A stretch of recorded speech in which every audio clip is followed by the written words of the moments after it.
From broken to boss, how I became financially independent after my divorce. I stared at the final divorce papers, my hands trembling as I signed away 12 years of my life. With $143 in my checking account, 2 suitcases of belongings, and a mountain of debt I didn't even know existed until 3 months ago, I had no idea how I'd make rent next month. That was 5 years ago. Today, I'm writing this from the balcony of my debt-free home, watching the sunrise over a life I built from scratch. If you're feeling lost right now, stay with me, this story might just be the roadmap you've been searching for. If you find value in my journey, please consider liking this video and subscribing to the channel. Your support helps me reach others who might be where I once was. The day after I signed those papers, I sat on the floor of my friend Megan's spare bedroom, my new temporary home. I was 37 years old and starting over completely. The shame felt suffocating. I had always prided myself on being responsible, yet somehow I'd surrendered financial control throughout my marriage, trusting my ex-husband when he said he had it handled. Now I was facing the consequences of that blind trust. "You need to cry it out," Megan said, sitting cross-legged across from me with 2 glasses of wine. "And then we need to make a plan." I didn't want to cry. I wanted to disappear. The weight of failure pressed against my chest, making it difficult to breathe. Not only had my marriage failed, but I'd also failed at basic adulting.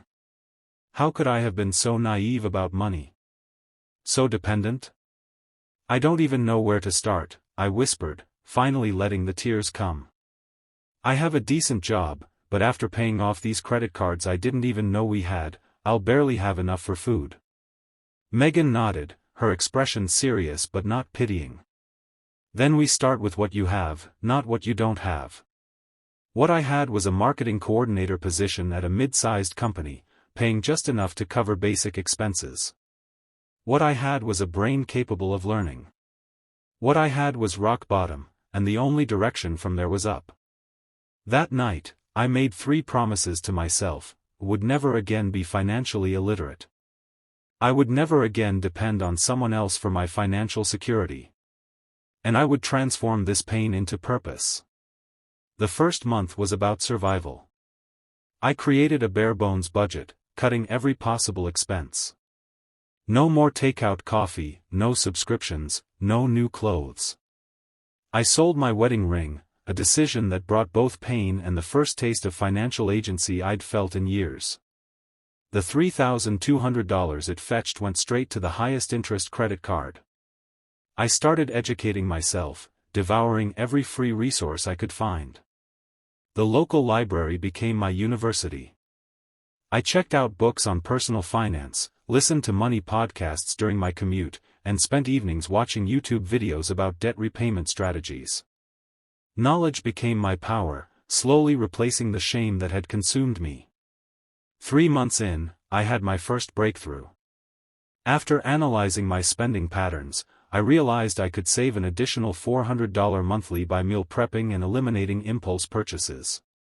It wasn't glamorous. My Sunday afternoons were now dedicated to cooking beans and rice variations for the week, but watching my debt decrease gave me a high no shopping spree ever had. 6 months after the divorce, I approached my boss for a raise. Armed with documentation of additional responsibilities I'd taken on and market research showing I was underpaid, I made my case. The 8% increase wasn't life-changing, but it accelerated my debt repayment plan and, more importantly, showed me I could advocate for myself. But the real turning point came from an unexpected source. While updating the company website at work, I noticed how outdated and clunky it was. On a whim, I offered to improve it, despite having only basic HTML knowledge. Nights and weekends were spent teaching myself web design through free online courses. The result wasn't perfect, but it was significantly better, and my boss noticed. "You did this yourself?" she asked, scrolling through the redesigned pages. "We were about to hire an agency for this." That comment sparked an idea. If businesses needed these skills, perhaps I could provide them. I started small, creating websites for friends' small businesses at minimal cost to build my portfolio. Each project taught me something new, and client referrals slowly trickled in. 1 year post-divorce, I had paid off 40% of my debt, built an emergency fund covering 2 months of expenses, and started a side hustle that brought in an additional $800 to $1,000 monthly. The financial progress was significant, but the emotional transformation was even more profound. I no longer woke up with panic attacks about money. I had replaced helplessness with competence. The second year brought new challenges. My company underwent restructuring, and though I kept my job, several colleagues didn't.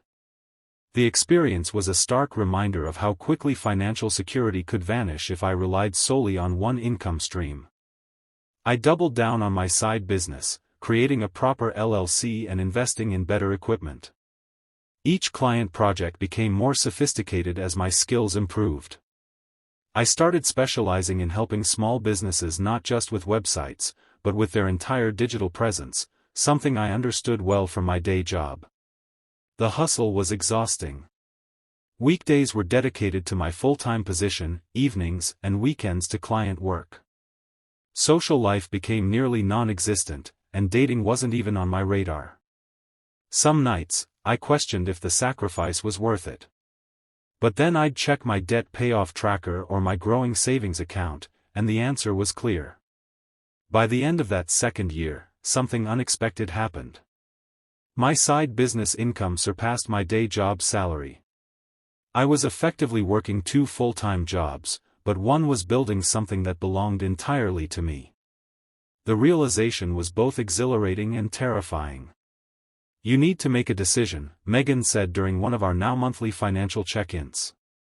"You're burning out trying to do both." She was right. I was exhausted, running on caffeine and determination. But leaving the security of a steady paycheck seemed reckless when I still had debt to eliminate. I compromised by approaching my boss about reducing to part-time hours. To my surprise, she counteroffered with a flexible arrangement. I could work remotely 3 days a week with slightly reduced hours. This compromise gave me breathing room to grow my business while maintaining some stability. The third year marked the most significant milestone yet. I became debt-free. The day I made the final payment, I sat at my computer in disbelief, staring at the zero balance. No celebration seemed adequate for what this represented. Freedom. Self-reliance. Redemption.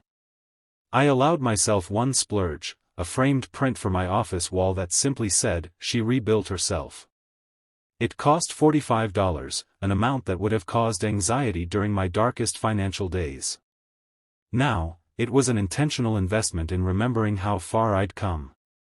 With debt no longer consuming my extra income, I established clear financial goals: build a 6-month emergency fund, start investing for retirement, and save for a home down payment.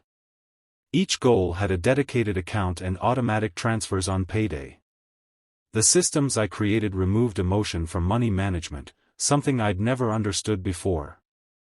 My business continued growing, primarily through word of mouth. I hired my first contractor, a virtual assistant who helped with administrative tasks for 10 hours weekly. Delegating was uncomfortable at first. Spending money to make money required a mindset shift. But the time it freed allowed me to take on higher-paying projects and develop more sophisticated service offerings. By year 4, I had reached a crossroads. My part-time arrangement at work no longer made sense, my business demanded more attention, and the company needed someone fully committed. The decision to resign was simultaneously terrifying and liberating. I was betting entirely on myself. The first 3 months of full-time entrepreneurship tested every ounce of my newfound financial confidence. Client projects stalled, invoices went unpaid longer than expected, and unexpected expenses arose. My emergency fund proved its worth, carrying me through without accumulating new debt. The experience reinforced that financial independence wasn't just about income, it was about preparation and resilience. Eventually, the business stabilized. I niched down further, focusing exclusively on digital marketing for women-owned small businesses. This specialization allowed me to charge premium rates for my expertise and connect with clients whose journeys often mirrored my own. Many were rebuilding after major life transitions, divorce, career changes, health challenges. I understood their determination on a visceral level. As my income grew, so did my financial education. I worked with a fee-only financial advisor to optimize my tax strategy and investment approach. I learned about diversification, asset allocation, and the power of compound interest. Money discussions that would have once made me uncomfortable now fascinated me. 4.5 years after signing those divorce papers, I achieved another milestone, purchasing my own home. Not a massive house, but a comfortable condo in a neighborhood I loved. The mortgage approval process, reviewing my tax returns, business profit and loss statements, and credit history, felt like a formal acknowledgement of how far I'd come. Moving day brought unexpected emotions. As I arranged furniture in spaces that were entirely mine, I found myself grieving the woman I used to be, the one who believed financial independence was beyond her capabilities. She had been wrong, but I couldn't blame her. She simply didn't know better. Now, 5 years into this journey, my life looks nothing like I could have imagined on that devastating day when my marriage ended. My business employs 3 people besides myself. My investment portfolio grows steadily. I've created multiple income streams that provide both security and flexibility. More importantly, I've discovered purpose in helping others navigate their own financial rebuilding. I volunteer monthly at a women's shelter, teaching basic financial literacy. The gratitude in participants' eyes when they understand concepts like compound interest or credit utilization mirrors my own awakening years ago. Financial independence hasn't solved all life's problems. I still face challenges, make mistakes, and have moments of doubt. But money problems no longer keep me awake at night. Financial stress no longer dictates my choices or diminishes my self-worth. If you're watching this from your own rock bottom, whether from divorce, job loss, health crisis, or any other life upheaval, please hear this: your current circumstances are not your final destination. Financial independence isn't reserved for the lucky few born into privilege or those with perfect past decisions. It's available to anyone willing to learn, adapt, and persist. Start where you are, with what you have. Educate yourself using free resources. Create systems that remove emotion from money management. Build multiple income streams, even small ones. Celebrate progress, not perfection. The journey from broken to boss isn't linear. Some days you'll take 3 steps forward, others, you'll slide 2 steps back. The only true failure is surrendering to the belief that your financial situation cannot change.